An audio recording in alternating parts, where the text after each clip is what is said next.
Market Mantra. Market Mantra. Market Mantra. Market Mantra. Market Mantra.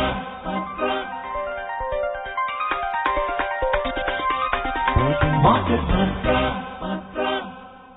Namaskar and welcome to this Monday edition of Market Mantra, the program in which we give you a complete update on the economic news of the day. And today we shall also be taking calls from you, our friends, on any queries that you may have on economic, business and stock market news. But please do remember that we do not address company-specific queries. Well, you may call us on the numbers 23314444, 23717106 or 23717117. And yes, if you're calling us from outside Delhi, please do not forget to add 011 as a prefix to these numbers. Right? All right. I'm Lalima Aneja Dang and with me is my co-anchor in Hindi, Vishal Sharma. नमस्कार, market मंत्र में आप सभी का स्वागत। आधे घंटे के इस कार्यक्रम में देंगे आपको ताजा आर्थिक समाचार। आज सोमवार है, कार्यक्रम में आपके सवाल भी लेंगे। आर्थिक, व्यापारिक और शेयर बाजार से जुड़े किसी भी विषय पर आप प्रश्न पूछ सकते हैं। यहां बता दें कि कार्यक्रम में किसी कंपनी विशेष या स्टॉक के बारे में जानकारी नहीं दी जाती है। प्रश्न पूछने के लिए आप इन नंबरों पर हमें फोन कर सकते हैं 23314444, 23717106 और तीसरा नंबर है 23717117। हमारे दिल्ली से बाहर के श्रोता इन नंबरों से पहले 011 लगाना न भूलें। प्रश्नों के जवाब देने और चर्चा के लिए आज हमारे साथ कार्यक्रम में ऑनलाइन आमंत्रित हैं आर्थिक विशेषज्ञ हरवीर सिंह। हरवीर जी नमस्कार, कार्यक्रम में आपका स्वागत। नमस्कार। और सबसे पहले हेडलाइंस के साथ है लालिमा। Dhanyavad Vishal. Yes, the headlines: retail inflation based on consumer price index eases to 5.30% in August. At the stock markets, Sensex loses 127 points, Nifty sheds 14 points. And Finance Minister Nirmala Sitharaman says the trust between government and industry is critical for leveraging the opportunities thrown up by the pandemic. उपभोक्ता मूल्य सूचकांक पर आधारित खुदरा मुद्रास्फीति अगस्त माह में कम होकर 5.3% के स्तर पर आई। सेंसेक्स में 127 अंक की गिरावट, निफ्टी में 14 अंक का नुकसान। और वित्त मंत्री निर्मला सीतारामन ने कहा कि महामारी के कारण बढ़े अवसरों का लाभ लेने के लिए सरकार और उद्योग जगत के बीच विश्वास बहुत महत्वपूर्ण।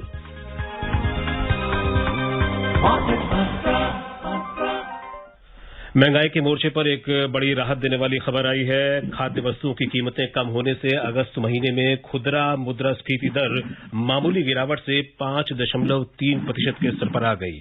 उपभोक्ता मूल्य सूचकांक पर आधारित खुदरा महंगाई दर पिछले वर्ष अगस्त महीने में 6.69% रही थी। उपभोक्ता मूल्य सूचकांक पर आधारित मुद्रास्फीति के आंकड़े बताते हैं कि अगस्त में सब्जियों की कीमतों में 13.87% की कमी आई। अनाज की कीमतों में भी 1.29% की नरमी रही, लेकिन दालों की कीमतों में 9.4% और वनस्पति तेलों की कीमतों में 35.90% की बढ़ोतरी भी देखी गई है। हमारे आज के सबसे पहले कॉलर सुनील दिल्ली से हमारे साथ फोन लाइन पर जुड़ गए हैं। हेलो जी सुनील जी, कार्यक्रम में आपका स्वागत है। हाँ जी, धन्यवाद। मुझे ये पूछना था कि जो हमारी सिस्टमैटिक इन्वेस्टमेंट प्लान होती हैं, सिप होती हैं, अगर उसके अंदर 20-25% का अगर गैप रहता है, लॉस आता है, तो is it advisable to sell it off या उसको अभी हमें रखना चाहिए कुछ और टाइम तक? जी हरवीर जी।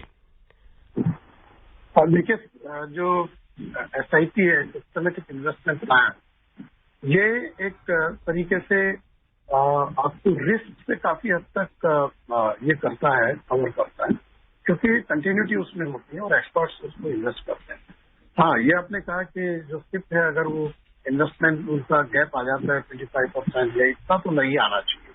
लेकिन आपको इसके साथ ये भी देखना पड़ेगा कि आपने कब मार्केट में एंटर किया था, आपने SIP अपना कब शुरू किया था और अभी मार्केट किस मोड में है। अगर इसमें अगर नीचे भी आता है कई बार मार्केट, तो अगर कंटिन्यू रखते हैं तो फिर आपको बैलेंस करता है। ये बड़ा मुश्किल सा होता है कि मार्केट भी अच्छा कर रहा है, उसके बावजूद SIP का जो रिटर्न है वो नीचे हो जाए। ये काफी मुश्किल सा होता है ऐसे।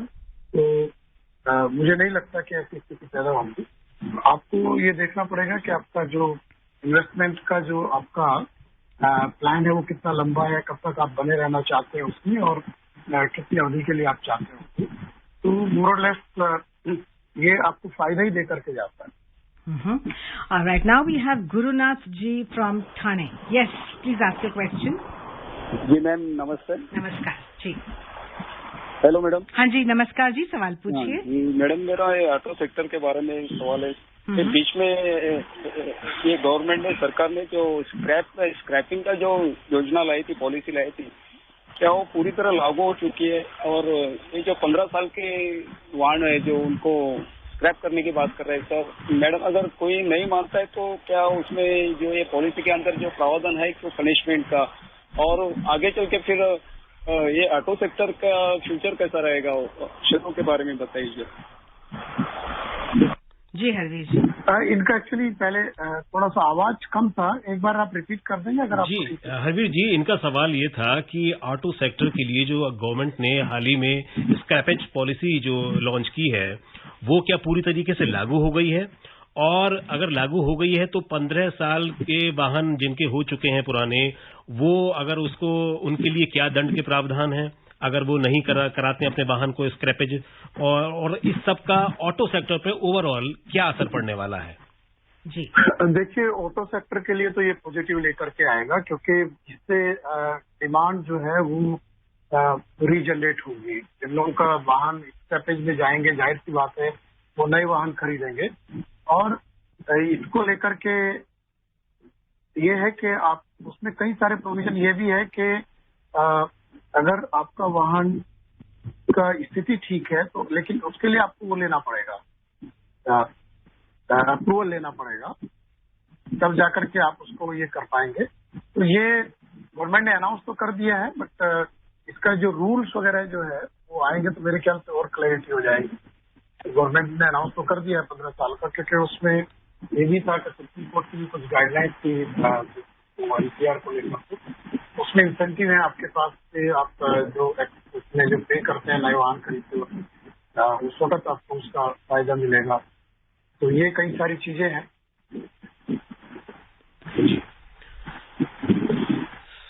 और अब हमारे साथ दिल्ली से सतीश फोन लाइन पर हैं। हेलो। हाँ जी नमस्कार जी। जी नमस्कार।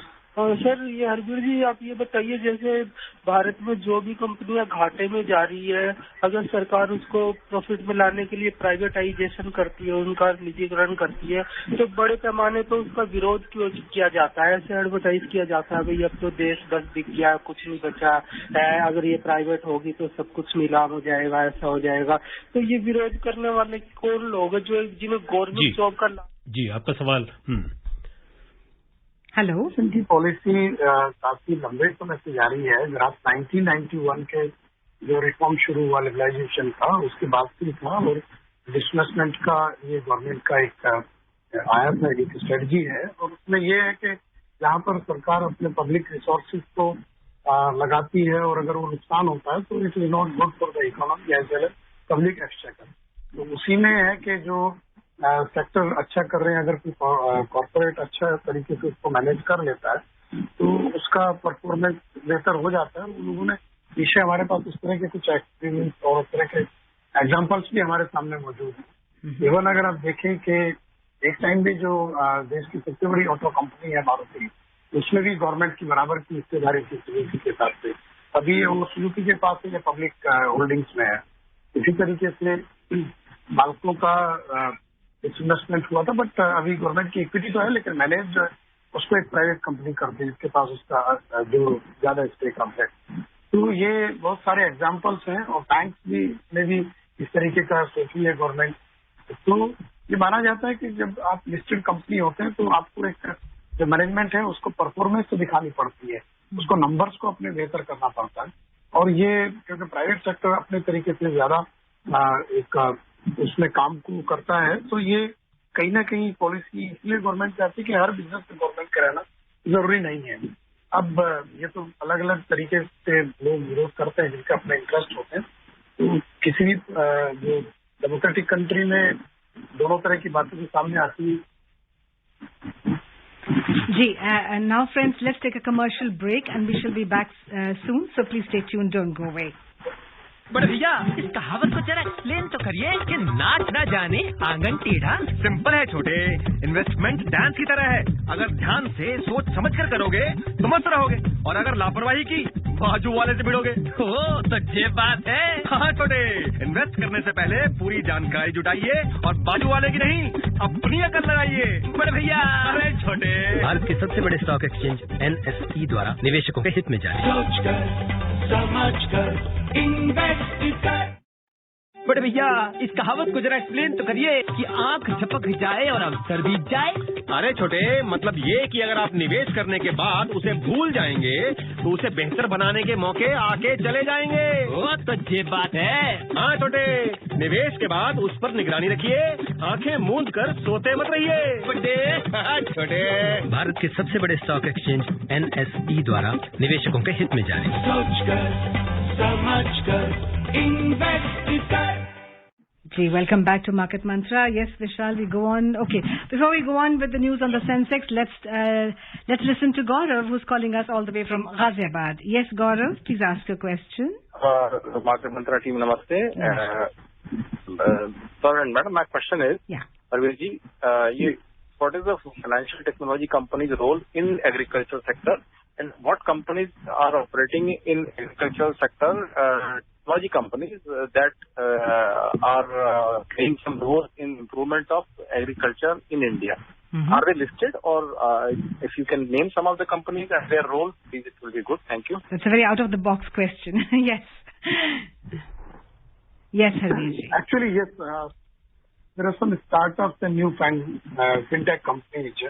Actually, in agriculture sector, जो रोल है fintech company का वही है जो कि जो पेमेंट और क्रेडिट की फैसिलिटी अवेलेबल कराने का, और इसमें कुछ कंपनीज आई हैं जो कि बोरो करके फिर फार्मर्स के ग्रुप्स को या एफपीओ को उनको लैंडिंग कर रही हैं, साथ में जो स्टॉकिस्ट हैं उनको भी। तो ये एक प्रोसेस तो शुरू हुआ है, बट अभी कोई बहुत बड़ी कंपनी फिनटेक कंपनी इस तरीके से नहीं आई है।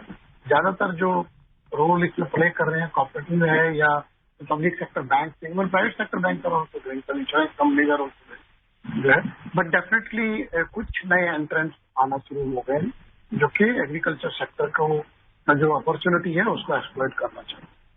जी, और अब नजर डालते हैं शेयर बाजार पर।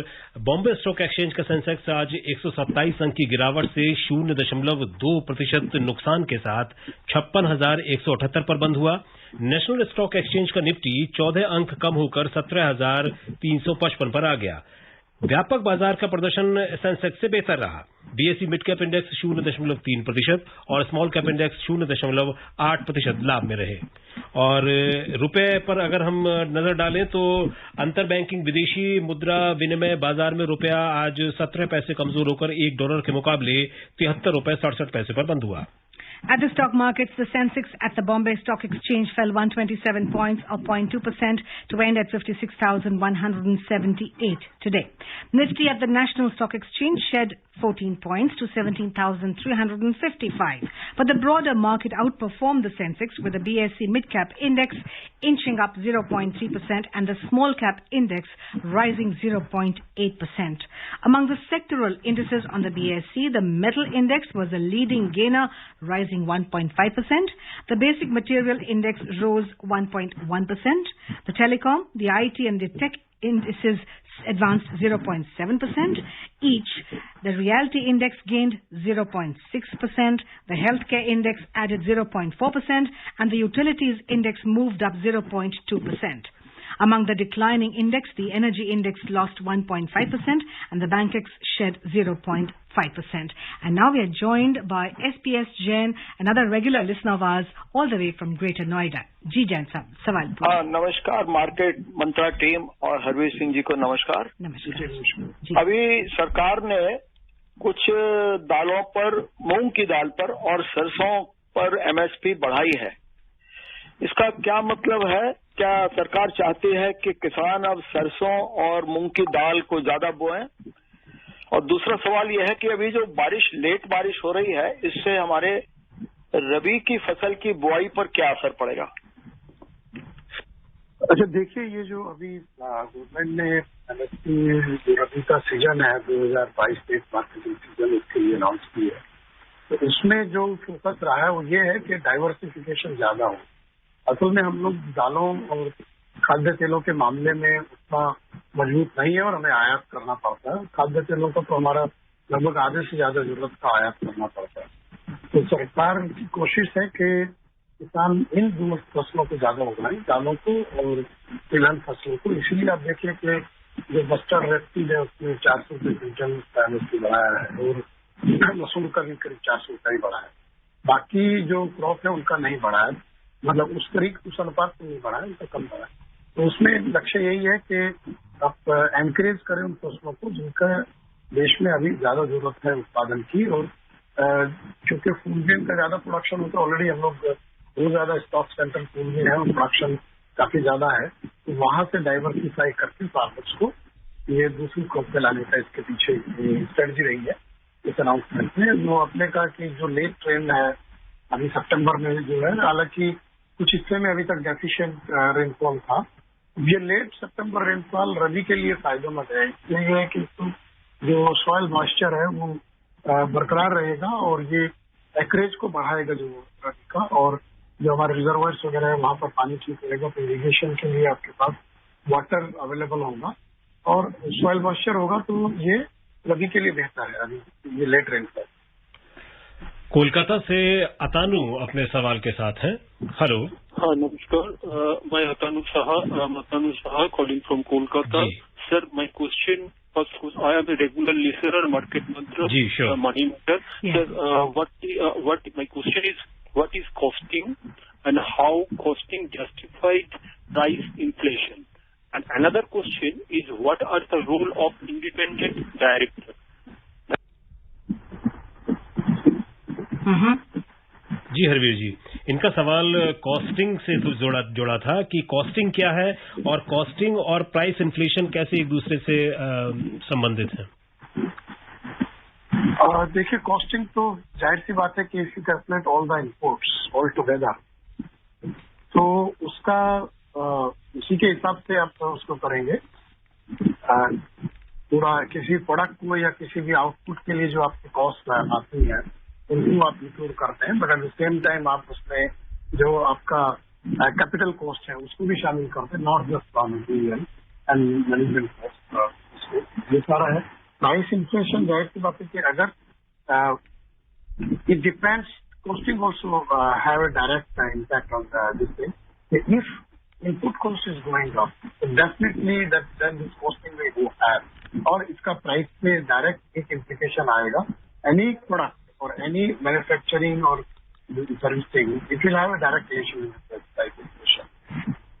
And Harveerji, he also wanted to know about the role of an independent director in a company.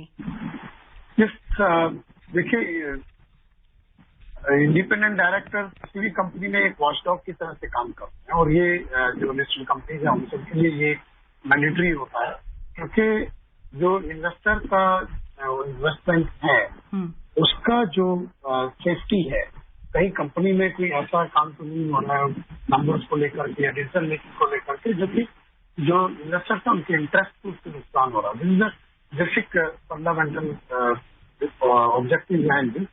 ही और she work like watchdog for the investors. कोई भी स्टडी नॉर्म्स जो ठीक से फॉलो हो रहे हैं, कोई नंबर्स चेंज उस तरह से तो नहीं हो रहा है, तो ये सब चीजें हैं। और कई बार ये सब सामने भी आया कि अब इंडिपेंडेंट डायरेक्टर्स के जो भूमिका उसको लेकर के भी कई सारे चेंजेस गवर्नमेंट ने और ये रेगुलेटर्स ने किए हैं कि वो भी अकाउंटेबल हों।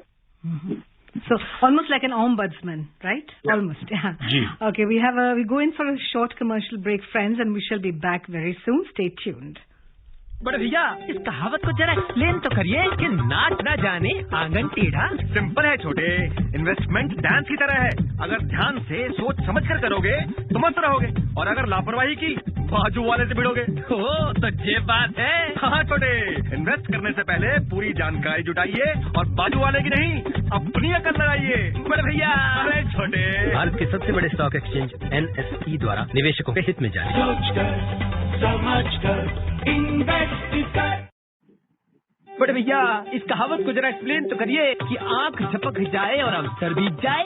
अरे छोटे, मतलब ये कि अगर आप निवेश करने के बाद उसे भूल जाएंगे तो उसे बेहतर बनाने के मौके आके चले जाएंगे। ओ तो ये बात है। हाँ छोटे, निवेश के बाद उस पर निगरानी रखिए, आंखें मूंद कर सोते मत रहिए। छोटे, भारत के सबसे बड़े स्टॉक एक्सचेंज NSE द्वारा निवेशकों के हित में जारी। समझकर इन्वेस्ट कर। ब्रेक के बाद कार्यक्रम में आपका फिर स्वागत है। अब बात करते हैं एशियाई बाजारों की। एशियाई शेयर बाजार आज मिले जुले कारोबार के साथ बंद हुए। जापान का निकेई 0.2% लाभ में रहा। चीन के शंघाई कंपोजिट इंडेक्स में 0.3% और दक्षिण कोरिया के कोस्पी में 0.1% की बढ़त दर्ज हुई। लेकिन हांगकांग का हैंग सेंग 1.5% और सिंगापुर के स्टेट्स टाइम्स इंडेक्स में 0.8% की गिरावट के साथ बंद हुए। आर्थिक खबरों की बात करें तो चीन में आधिकारिक आंकड़ों से पता चलता है कि पिछले महीने के मुकाबले इस महीने नए बैंक ऋणों में वृद्धि आशानुरूप नहीं रही। चीन के बैंकों ने अगस्त में 189.5 बिलियन डॉलर के नए ऋण दिए। नए ऋणों की ये राशि जुलाई महीने से अधिक है, लेकिन उम्मीदों के मुताबिक नहीं है। इसके अलावा हाल के महीनों में जारी आर्थिक आंकड़े ये भी दर्शाते हैं कि कोविड महामारी के बाद चीन की अर्थव्यवस्था में आई जबरदस्त तेजी अब सामान्य स्तर पर आ गई है और संक्रमण के नए मामलों में भी वृद्धि देखी जा रही है। बात करें यूरोपीय बाजारों की तो अंतर्दिवसीय कारोबार में यूरोपीय शेयर बाजारों में लंदन का FTSE 100 0.6% चढ़ा और फ्रांस के CAC 40 में 0.4% की तेजी देखी गई। जर्मनी का डैक्स भी 0.7% के लाभ के साथ कारोबार कर रहा था। And now we have online Ratnakar ji, another regular listener of ours, and he's calling us from Mumbai. जी रत्नाकर जी, सवाल पूछिए। नमस्कार। Hello, good evening madam. मेरा सवाल है कि अभी कमिंग फ्यूचर में IT sector and defence sector का कैसा प्रदर्शन रहेगा और आने वाले सप्ताह में मार्केट और कितना नीचे आ सकता जी? ये तो कहना बड़ा मुश्किल है कि मार्केट नीचे आएगा ही आएगा, बिकॉज जैसे आज ही इन्फ्लेशन का डेटा आया है, रवि थोड़ा पॉजिटिव साइन लेकर के आया है क्योंकि उसमें कमी आई है। जहाँ तक ये है कि IT का तो अभी बेहतर है, बिकॉज जिस तरीके से IT का रिक्वायरमेंट बढ़ रहा है लगातार, और पिछले जब से इवन पैंडेमिक के दौर में भी वहाँ पर काफी एक्सपेंशनरी है एक तरीके से उसके जो मार्केट है, तो इसलिए वो शायद बेहतर है। All right, and now let's take a look at another news item. Finance Minister Ms. Nirmala Sitharaman today said that the trust between government and industry is critical for leveraging the opportunities thrown up by the COVID-19 pandemic. Addressing members of Industry Chamber CII in Chennai, she said this trust is also reflected in the government's actions. While elaborating on the government's strategy for handling the pandemic, the minister said that on the one hand, the focus is on ramping up vaccination as that was the biggest protection against the pandemic. On the other hand, the government is working on ramping up health infrastructure, including in the Tier 2 and Tier 3 cities by supporting the private sector. Harviji, what is your opinion on this, what the finance minister said? Actually, definitely it is very important because government and business for economy likes to wheel of a vehicle. So they have to keep very closely with their own thinking process and working with time.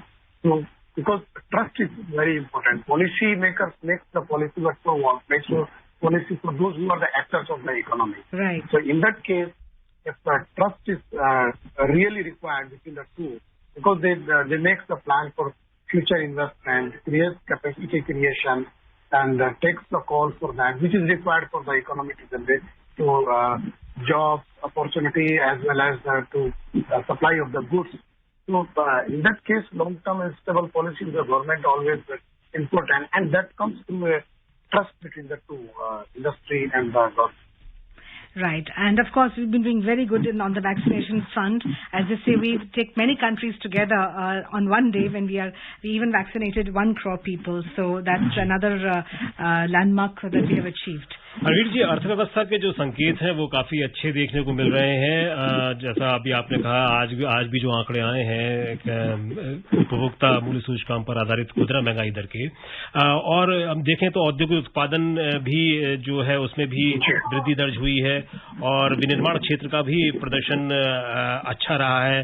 पिछले महीने के जो आंकड़े हमें देखने को मिले थे, और आरबीआई ने भी जो चालू वित्त वर्ष में 9.5% जीडीपी वृद्धि दर का अनुमान व्यक्त किया है।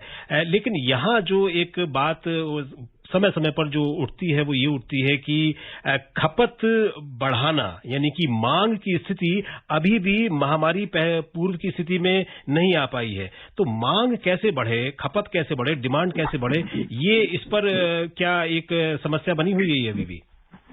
देखिए, ये जिस तरीके की स्थिति से इकोनॉमी गुजरी है उसमें बहुत सारे जॉब लॉसेस भी हुए हैं, और हम लोगों ने एक बड़ा कॉन्ट्रैक्ट देखा इकोनॉमी का, डिफरेंट सेक्टर्स का। तो अब सवाल है कि डिमांड का जो ड्राउट था वो कैसे खत्म हो। वो होगा, लोगों के हाथ में ज्यादा पैसा जाएगा जी। और उसका एक तो रास्ता ये है कि ज्यादा इकोनॉमिक एक्टिविटीज हो, लोगों को काम मिले ज्यादा और उनका परचेजिंग पावर बढ़े और वो सामान खरीदे, और जाहिर सी बात है फिर वो एक डिमांड क्रिएट होगी और इकोनॉमी का जो साइकिल है वो तेज हो जाएगा। दूसरा है कि गवर्नमेंट काफी सारा कुछ लोगों को हेल्प करे, या तो इन्वेस्टमेंट में एज वेल एज जो फ्रीबीज है उसमें देखिए कि जैसे कि कोविड पे लोगों को पैसा दिया गया, वो एक पहलू है कि डिमांड जनरेट हुआ। मनरेगा में काफी सारा लोगों के हाथ में पैसा रूरल एरिया में जा रहा है। फिर ये प्रधानमंत्री किसान सम्मान निधि में एक बड़ा पैसा 70,000 करोड़ से ज्यादा जाता है, रूरल इकोनॉमी में पुश होता है। तो ये सब मेजर है जो कि डिमांड को बढ़ाने वाले हैं। अब उसमें ये पब्लिक एक्सपेंडिचर कितना ज्यादा हो सकता है, सब एक्चुअली एक थ्योरी ये भी है कि पब्लिक एक्सपेंडिचर जितना बढ़ाया जाएगा ऐसे मौके पे वो फायदेमंद होगा। Right. Now let's take a look at oil now. Global crude oil prices rose for today as concerns over shut output in the United States following damage from Hurricane Ida supported the market, while analysts expected a stable market in coming months. So Brent crude rose 62 cents to trade at $73.54 a barrel. US crude futures climbed 64 cents at $70.36. A look at the gold, very important since festivals are coming. Yes, लालिमा, दिल्ली सराफा बाजार में आज सोना 82 रुपए महंगा होकर 45,952 रुपए प्रति 10 ग्राम पर रहा, लेकिन चांदी 413 रुपए टूटकर 61,907 रुपए प्रति किलो पर आ गई। अंतर्राष्ट्रीय बाजार में सोना बढ़त के साथ $1,790 प्रति औंस पर कारोबार कर रहा था। चांदी $23.66 प्रति औंस पर स्थिर बनी रही। आरवीर जी, आप कार्यक्रम में शामिल हुए और हमारे श्रोताओं के सवालों के जवाब दिए, इसके लिए आपका बहुत बहुत धन्यवाद। Now the headlines: retail inflation based on consumer price index eases to 5.30% in August. At the stock market, Sensex loses 127 points, Nifty sheds 14 points, and Finance Minister Nirmala Sitharaman says that trust between government and industry is critical for leveraging the opportunities thrown up by the pandemic. On that note, this is Lalima Aneja Dang and Vishal Sharma saying Namaskar. Namaskar.